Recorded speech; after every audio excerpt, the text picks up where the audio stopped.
Orwell blamed the German victories at the start of the war on Britain's ruling class. He believed no aristocrat would defeat Hitler, because even in Britain they were too remote to unite and energize ordinary people. Hello. It is almost certain that England will be invaded during the next few days or weeks, and I want to talk to you about how we at home can most effectively respond to this threat. Our slogan should be, "Arm the people." When the government created a civil defence force, the Home Guard, within 24 hours, 250,000 men enlisted. You are a new corps, a corps with its traditions to make. But you have already got your motto, and your motto is, kill the Boche. Sergeant Orwell was keen as mustard. Eileen told a friend that she could bear the machine gun under their bed, but that the grenades on the mantelpiece were too much. Firearms. Everybody should have one and know how to use and clean it. It might just save your life, but more importantly, there's nothing that demoralizes an invading soldier more than being shot at. Hand grenades.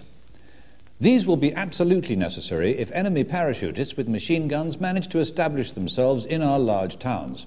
Which brings me to street fighting. Next time you're outdoors, take a look at an ordinary street.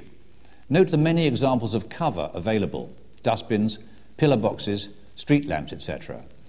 Also, take a look at houses. Imagine attacking one. What would be the best way in? Remember, it's almost always best to go in from the roof. Imagine the demoralizing effect of attack from above.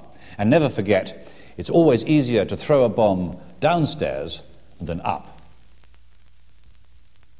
As well as practical advice, Orwell outlined a political role for the Home Guard.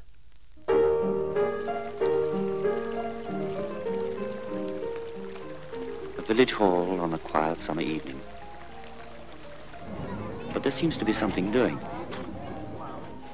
He proposed that the Dad's army act as the militia had done in the Spanish Civil War.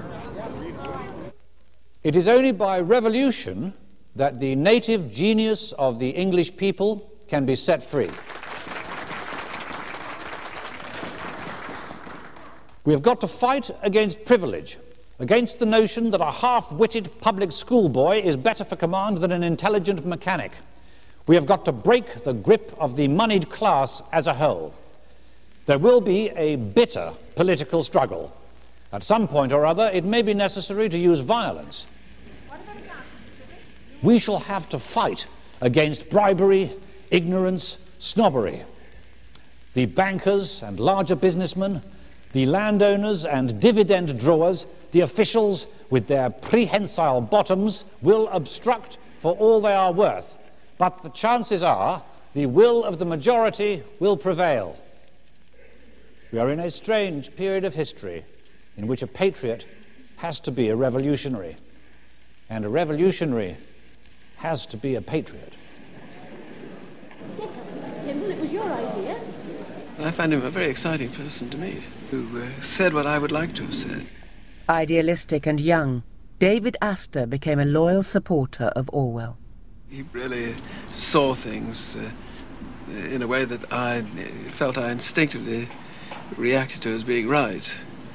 It was his sort of counterpoint to Churchill's speeches. It was sort of his reason why he wanted to fight the war and why he liked Britain and what he thought its future should be.